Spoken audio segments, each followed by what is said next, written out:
What's going on, guys? It's Rob and Darren from Heroes Avenue. This video is going to be our spoiler review for Guardians of the Galaxy Volume 2. Now I want to give you guys a little warning that we are going to touch on some things that happen in the movie, so if you don't want to be spoiled, here's your chance to stop playing the video now. Alright, with that being said, we're gonna start talking about the positives, then we'll get into some negatives, and then we're gonna go ahead and give this a grade. So I guess I'll go ahead and start off with the positives for this movie. Okay, so for the positives, my first positive is the soundtrack. Now the soundtrack definitely included some lesser known songs, but each of the songs were definitely in line with the stories of each character, especially the list of songs in front of me, but especially the song between Peter Quill's father and his mother. That theme song definitely resonated throughout the whole movie, and it was kind of like an underlying theme for the whole movie. So the soundtrack was really awesome. And another thing that I did like was the family aspect that the Guardians definitely had between one another. This movie took place about 6 months after the first Guardians of the Galaxy movie, and you could tell there's still a growing family, there's still a new family. I did like that we got deeper insight into Peter Quill's legacy and how he was able to hold an Infinity Stone. To me, it all really made sense. I loved the story that they told between him and his father. After all these years, I've found you. And who the hell are you? I'm your dad, Peter. And let me just say, I think this was probably the best Marvel Cinematic Universe villain that we've gotten so far. Some of the other character stories where I actually enjoyed too, so Gamora and Nebula, I definitely loved. Even with just the few lines that they had between each other, it definitely changed the dynamic of their relationship in the minds of the viewers. There was not too much screen time between the two, but in those short scenes, we definitely got a bigger picture into what Nebula had to go through and why she hates her sister so much, or why we thought she hated her sister so much. So I thought that was really powerful. I'll save some of the things I have about other characters a little later. Yondu was definitely my favorite part of this movie. It was really great to see the humanity in him. In the first movie, we got to see him as this kind of rugged character who's this villain who doesn't care about anybody. But you could tell that there was some depth to him, and I'm glad they explored that in this movie, especially the relationship between him and Peter, and the sacrifice that he made at the end of the movie. It was definitely one of those tear-jerking moments. I didn't cry; it didn't get to me that much, but some people cry. I could tell. Yeah, it was really an emotional scene, and seeing that funeral scene at the end when Sylvester Stallone's character, I forget his name, he mentioned that you'll never get that funeral because of what you did, and towards the end of the movie we figure out what he did and how he was helping Ego this whole time. And, I thought it was a really awesome payoff. Also, what you're going to find in this movie is that it's jam-packed with jokes. It almost felt like they don't let you breathe. You're just constantly laughing in this movie. But I actually really enjoyed it. There's constant callbacks to popular culture with, the David Hasselhoff thing, the music, the Pac-Man scene at the end, and even the Zune at the end. I was dying. So I definitely thought the comedy in this movie worked for me just as good, if not better than the first. I'm not sure which I liked better yet, the first movie or the second movie, but this movie definitely had me laughing harder than the first movie. So I definitely think that's one of the redeeming qualities of this movie. I also loved how this movie expanded the universe. So without even relating itself to any of the other movies, we see that the Marvel Cinematic Universe is way bigger in scope than we even thought it was. Doctor Strange did it, grew it large. This movie, I feel like, did it even more. Even with the scenes with the Stan Lee scenes, just we see the Watchers just for that glimpse, and only the sweatiest nerds are going to really know what that meant. I had to actually do some research to figure out who those guys were after the movie. Those are all my positives. What did you think? Okay, yeah, you touched on a lot of my positives. I really do like the family theme that Guardians has throughout the entire film. Especially ending off with the father and son aspect of it, with Ego the planet as well as Yondu. I really thought that was a really good theme that they executed really well on. I feel like this family theme is a recurring thing in Hollywood, especially with Fast and the Furious. It's really popular, and it does really well. With this one in particular, I feel like it's really beneficial to the franchise. Another positive that I wrote down was the jokes. The jokes were fucking hilarious. The Mary Poppins joke was like the Mary Poppins. He's like, "You're like Mary Poppins." Yondu. Yeah. So when Yondu was going down, right? Yeah. Star-Lord goes, "You're like Mary Poppins. Is he a cool guy?" He's like, "Yeah, he's tight." He's like, "I'm Mary Poppins, bitch." That was fucking hilarious. That was tight. That was really tight. I think the whole audience in unison would start dying after that. And it's funny because I think there were a lot of kids in there, and I'm pretty sure a lot of kids don't even know who Mary Poppins is, but it's just hilarious. Yeah, it's so funny. Yeah. So that was a huge plus for me. A really cool scene, a really funny scene to me in this movie was the taser face scene. Oh, The taser face scene with Rocket was hilarious. Taser face! I'm sorry. Your name is Taserface? It's metaphorical! He was like, "Wait, you nicknamed yourself Taserface?" You know what's funny is I actually thought Bradley Cooper. I almost felt like he overdid it in the first movie sometimes, and even in points in here. But he was totally hilarious. Dude, yeah, I forgot he was even Rocket. I was thinking of throughout the film. This is Bradley Cooper. It doesn't sound like him at all anymore. Another positive for me was I just love a lot of scenes. I'm just gonna highlight a lot of scenes. Mm-hmm. Rocket Raccoon's forest scene where he was just protecting the ship. Yeah, that was tight. We got to see how badass Rocket is, man. We got to see how tech savvy Rocket was. You know, he's planning all these bombs and he has all these weapons. Yeah. Right? And he was just assassinating everyone. And when he was like jumping off from one guy to another, that was totally badass. Rocket Raccoon is definitely one of my favorite characters in this film. Was he originally one of your favorite characters? Yeah. Oh, okay. He's always been. Yeah. I'm just glad he got more. We actually got like an entire scene of him just like, killing fools. Another positive for me was the adjustment to Star-Lord's backstory. I think that really fit really well with him and Ego. Giving him powers in this movie, in the MCU, definitely made sense considering he's like the guardian of the galaxy. Because in the comics he had no powers at all, right? Yeah. He was human. For this one he had like a space power, so I think that was really cool to add to his character and created more depth to his backstory. It was definitely a Star-Lord focused movie. Yeah, so, it was. So it definitely, it really worked really well. And another thing was Kurt Russell. Kurt Russell, like what he said, was one of the best parts of this film. By far the best villain we ever had in the MCU. The chemistry with Kurt Russell and Chris Pratt was amazing. Like, they're perfect casting. Another thing was, again, was obviously Yondu. Yondu's art was phenomenal. Probably the most surprising of this film, when I was coming into this, had no idea I was going to end up liking Yondu. They just went all in, They gave us that emotional aspect of his character and really got us to really liking this character and actually caring for him when he died. You know what's funny?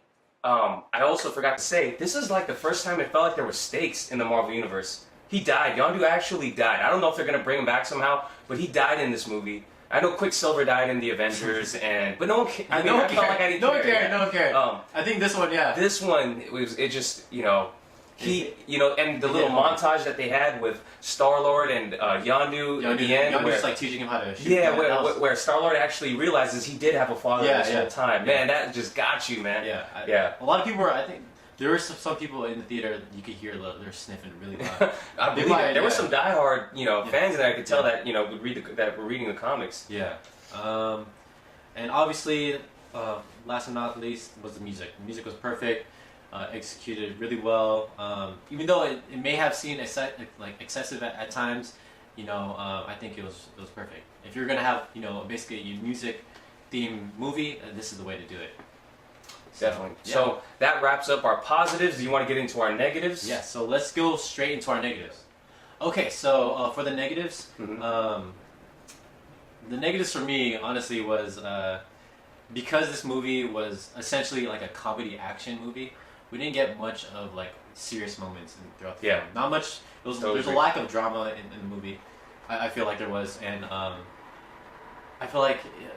I was it's okay. I still enjoyed the film regardless, but I'm just being nitpicky. Could not help but feel that James Gunn just could not stop giving us jokes. I had to take a breather. All right, chill. Too many jokes. Yeah. Can we just focus on the story? be serious because there's stakes involved. Yeah. You have to get serious and I think that was one thing that kind of like bummed me out throughout the film, which leads me to my second negative was Baby Groot. I think the point of I think having Baby Groot in this film, and especially with all the excessive jokes and comedy, like Too much for you? it was too much. Like they they had to like. I feel like Baby Groot was like that comedy. Hold on. He was a comedy relief in the first movie, maybe, or no, Groot was Groot was like. I feel like they made a lot of jokes with Baby Groot because he's a baby, and so like.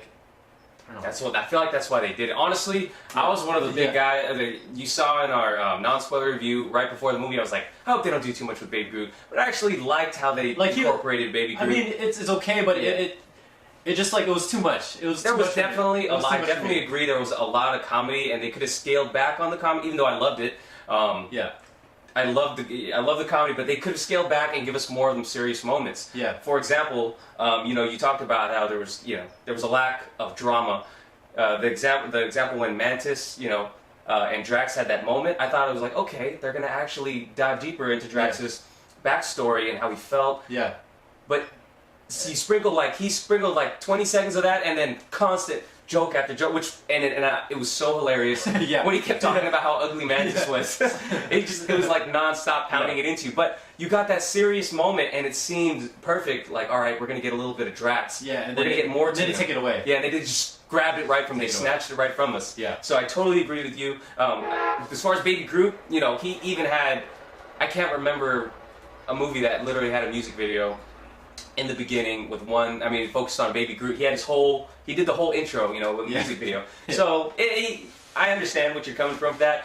I guess maybe my expectations were so low. I mean, I was expecting him to be so annoying that when I saw the movie, I wasn't as. I guess my expectations. My expectations were like, oh, he's gonna actually do something. I guess it wasn't realistic. Well, he actually did have a part to play. And you know what? Besides the bomb, he helped them escape. Well, actually, he didn't. In the end, he actually did help them escape. Yeah, definitely. You're right. That's all he did. That's all he contributed was just the bomb. Yeah, which was okay, but like, I don't know. Yeah, I'm just being nitpicky. Yeah, no worries. Yeah. Let's see. Another thing that I said was Drax. Drax hardly had any fight scenes. He was purely there for comedy relief. Mm-hmm. He was funny. The beautiful. He's like, you're beautiful. Yeah. On the inside. Yeah. Like those jokes were fucking hilarious. Yeah. his name is Drax the Destroyer. Drax the Destroyer. You think? You would sorry. It's okay. You would think that a guy with the name Drax the Destroyer would. At least get some moments to shine and show us why he's called Drax the Destroyer. I think the only fight scene that he shined in was the beginning. Beginning, it's all he had. The scene where he jumped in and he's just like, also, the same could be said with Gamora too. Gamora is supposed to be one of the most badass fighters in the Marvel universe. Yeah, and I guess this movie just had lack of. Yeah, but so overall. I mean, you're right, and I have no problem with that if it's a good movie, and I did think it was a good movie. Yeah. But I think that's just. I'll get into some of the negatives when I talk about my piece. Yeah. But it definitely includes a focus on one person in Peter and less on the other characters. They didn't get enough time to shine, and I don't need no crazy action fight scenes. Yeah. There was definitely a lot of action in the movie, not necessarily action fight scenes that helped us. Realize why Drax is Drax the Destroyer, or Gamora is one of the deadliest assassins, or was that a sister? Yeah, Gamora is supposed to be one of the deadliest assassins. Yeah. But yeah, I agree with you. Another thing that I said is that I didn't care about Mantis. I just could not. Yeah. I could not. She had one of those stupid scenes where it's like, why did you just fucking tell them in the beginning? I know. And she's she's been on Ego's planet the entire time. If you disagreed with his methods, you let all those people fucking die. Yeah. Like, why would you? Why would you let them die, and why are these people an exception? You know, right? Yeah, 1,000 people die. Yeah, like, that was a whole graveyard. All his kids. Yeah, that was the entire graveyard. All those kids. Like, it didn't make any sense to me. Like, if you disagreed with him, then you should have done something in the first place. Yeah, I wonder if they're gonna do a little romance thing between Mantis and Drax. They're going to. I would think so. I think so. I hope so. Another thing is that I feel like she was just planted there just for the third act. Yeah, she was purely there to help them stop, Ego. But she was also there to help, transition them into realizing what he was. It wasn't executed as best as he can. You're right. I didn't care. I still didn't care, and I don't feel like she's a part of the team yet. Yeah. I definitely felt Yondu was a part of the team after sacrifice, but yeah, I mean, we'll probably see more of her in the next movie, I'm assuming. But got you on that. I guess the last two for me is that one, the story didn't start picking up to like maybe 30, 45 minutes, which I was trying to figure out who the villain was. I was like, the Sovereign didn't end up being who we thought. And I was like, where's this movie going? It took a while, but it was enjoyable. Some people, you smarter people than us, probably knew this was telegraphed the whole time, that twist. But me and Derek came out and were like, I was surprising, I no, it's because they didn't reveal much. They didn't reveal much during and I honestly, the whole part of the marketing. I honestly didn't even try to watch a lot of the marketing. But some of you guys, I know I did watch a lot of reviews, and some of you guys called it. Not gonna lie. Yeah. They did. So some people got it before us, and good to you guys. And the last thing is, I feel like Nebula's and Gamora's like. I don't know. I don't really believe. You didn't buy it? I didn't buy it. I feel like it's very stale. I feel like it wasn't Gamora's fault. If anything, it was Nebula's acting, or the way she sold. I think it was her acting. Yeah. It's still. I'm still not loving it, but I know what they're trying to go for, and I guess she's kind of she's going for like the robotic. Character. Yeah, she's still kind of annoying to me though. Yeah. So I don't believe that they're sisters. I don't even think I can't. When I see them too, I'm like, are they sisters? Well, they're adopted. So Gamora was adopted. But Nebula doesn't have any sold yet. Hopefully she gets more action too. She talked about how badass she was throughout the whole movie, but all she really did was shoot Yondu in the head. From what I remember, I probably gotta watch it again. Yeah. So a blob, come on! Like this whole movie was so creative and it was such a stunning visual movie, and then we get a blob for that's all you can come up with. But okay, that's nitpicky again, I guess. I did like his plan. I did like how he unveiled his master plan, but the flower turning into a blob out in the open where anyone could see it, I thought that was kind of weird. And then the other thing that really that didn't.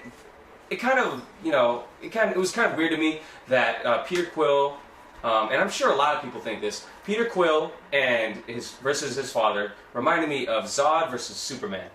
That whole fight scene, it was like Peter Quill becomes Superman for a second, and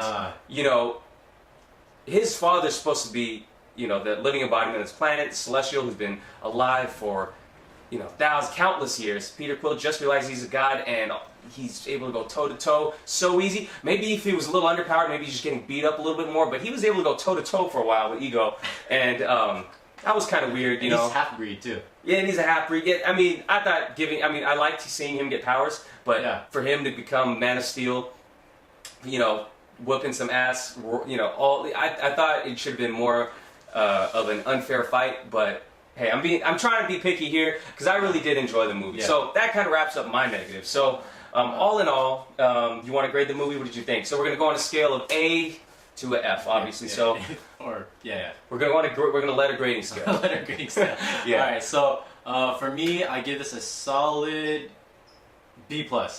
B+? Yeah, B+. Okay, so I'm gonna give this a solid B. So you guys definitely, and I tend to be a little bit harder on my rating systems. I think C+ movies are pretty good and fun to watch. So just to give you guys a little bit of context into how we do this in the future. So definitely a movie we think you guys should check out. Check it out. Yeah, you might want to, check it out. Or check it out again since it's check it out again. Exactly. Maybe you guys can, definitely comment below. Let us know what was your things you liked in the movie, things you disliked. If you can, comment and subscribe if you enjoyed this review. Thank you guys for watching, and we will see you guys next time. Peace.